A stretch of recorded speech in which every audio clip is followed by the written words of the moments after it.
Olha, em uma quinta-feira, um dia muito movimentado ontem aqui para a política nacional e, sobretudo, para o presidente Jair Bolsonaro. Enquanto aqui em São Paulo, o ex-assessor do senador Flávio Bolsonaro, Fabrício Queiroz, era preso, em Brasília, agora ex-ministro da Educação, Abraham Weintraub, confirmava a saída da pasta. E para comentar essas notícias, a repercussão já nessa sexta-feira, gentilmente nos atende o deputado federal pelo PL do Amazonas, Marcelo Ramos. Tudo bem, deputado? Bom dia, obrigado mais uma vez por atender a Jovem Pan.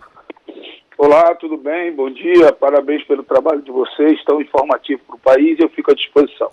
Deputado, primeiro falando sobre o caso Fabrício Queiroz, de que maneira essa prisão eleva a temperatura da crise política no Brasil? Primeiro, nós temos que entender se o presidente vai levar essa crise para dentro do governo ou se ele vai tentar se distanciar e deixar que o filho responda às questões relacionadas ao Queiroz. Eu acho que essa é a primeira pergunta que a gente tem que fazer e ela depende de esperar um pouco a reação do governo. A primeira reação foi prudente, acho que não levou a crise para dentro do governo, mas é óbvio que a oposição cresce no acirramento, no confronto com o governo se acua na relação com seus novos aliados, o que pode ter como consequência uma pressão maior por cargos, por espaços dentro do governo. E, acima de tudo, o grande problema é que ontem, por exemplo, todos nós esperávamos que o presidente estivesse reunido com os seus ministros para discutir como diminuir o número de mortes, como retomar a economia no pós-crise, e o presidente estava reunido com os ministros para discutir como responder ao fato do Queiroz estar no sítio de um advogado da família.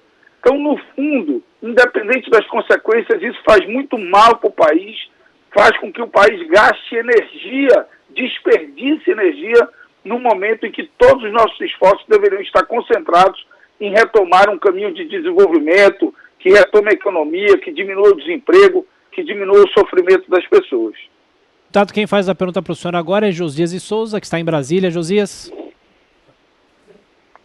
Deputado, o senhor, a despeito da atuação independente que tem, o senhor é filiado ao PL, que é um partido do Centrão.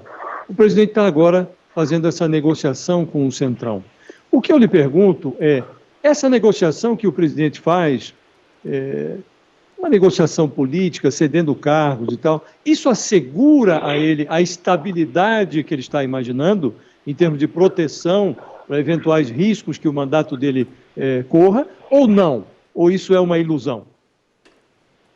Josias, só é você olhar para o que está acontecendo na Câmara. Eu, sinceramente, pelo menos nesse primeiro momento, julgo que essa movimentação do presidente gerou muito mais instabilidade do que estabilidade. E eu explico. A Câmara dos Deputados, ela nunca faltou ao presidente nas pautas econômicas. O presidente não precisou dar cargo para ninguém para aprovar a reforma da Previdência, para aprovar a lei do saneamento, para aprovar uma série de medidas fundamentais para a retomada do crescimento do nosso país. Agora, como o movimento que o presidente fez foi de aliança com 10 partidos que foram para o governo, mas, ao mesmo tempo, de tentativa de isolamento do presidente Rodrigo Maia, o que tem acontecido vez por outra na Câmara? Esses partidos que se aproximaram do governo, tentando impor pautas ou mudar procedimentos, e o presidente Rodrigo Maia reagindo, tirando a matéria da pauta ou até paralisando a sessão, como aconteceu na semana passada. Então, acho que não resolveu o problema da estabilidade, até porque a soma dos deputados desses partidos, ainda que tivesse 100% de adesão ao governo, não dá nem 257 votos. Então, esse movimento, na minha opinião, é muito mais um movimento de proteção em relação a um possível pedido de impeachment do que mesmo um movimento que garantirá a estabilidade para a aprovação das matérias de interesse do governo. Deputado Marcelo Ramos, pergunta agora de Rodrigo Constantino. Bom dia, deputado. Pois é, e como fazer então para avançar essa pauta, que é do interesse do país e não do governo? Temos vários projetos já enviados, o marco do saneamento que está para ser votado, o ministro Paulo Guedes está falando hoje em meta para dívida pública, ou seja, o governo está agindo. É falsa a acusação de que o governo não está fazendo nada para conter a crise. Tem vários projetos aí enviados. Como aprová-los no Congresso, deputado? Rodrigo, primeiro, não tem nenhum projeto do governo enviado relacionado à crise não votado pela Câmara dos Deputados. Absolutamente nenhum. Todos foram votados. A lei do saneamento foi votada pela Câmara dos Deputados ainda no ano passado e ela está parada no Senado. E os temas estruturantes do país, a reforma tributária, o governo efetivamente não mandou uma proposta. O que se discute na Câmara é uma proposta da Câmara e no Senado há uma proposta do Senado.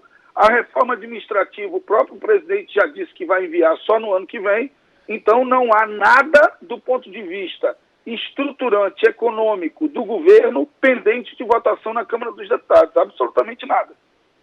O deputado, e só para fechar, a questão das eleições, o senhor acha como que essa questão será resolvida? Olha, ontem, inclusive, eu tive uma conversa lá na Câmara, eu agora estou em Manaus, cheguei em Manaus hoje, mas até ontem estava em Brasília. Eu tive uma conversa lá na Câmara sobre isso. O que está acontecendo hoje? O TSE defende a tese de adiar a eleição para 15 de novembro e 26 de novembro. No Senado, já há maioria para aprovar uma PEC nesse sentido. Na Câmara, o presidente Rodrigo Maia defende que seja aprovada uma PEC nesse sentido. No entanto, a maioria dos líderes tem defendido a manutenção da data da eleição no dia 4 de outubro. Então, hoje você tem algo mais ou menos pacificado no Senado, no sentido de adiar para 15 e 26 de novembro, mas na Câmara ainda há uma contradição entre a posição do presidente Rodrigo Maia, que é de adiar, e a posição da maioria dos líderes partidários, que é de manter a data em 4 de outubro. Nós vamos ter que esperar um pouco para entender essa decisão. Claro. Deputado Marcelo Ramos, deputado federal, vice-líder do PL na Câmara. Mais uma vez, muito obrigado por atender a Jovem Pan. Bom trabalho e bom fim de semana. Muito obrigado a você, muito obrigado ao Rodrigo, muito obrigado ao Josias e um bom fim de semana a todos os ouvintes.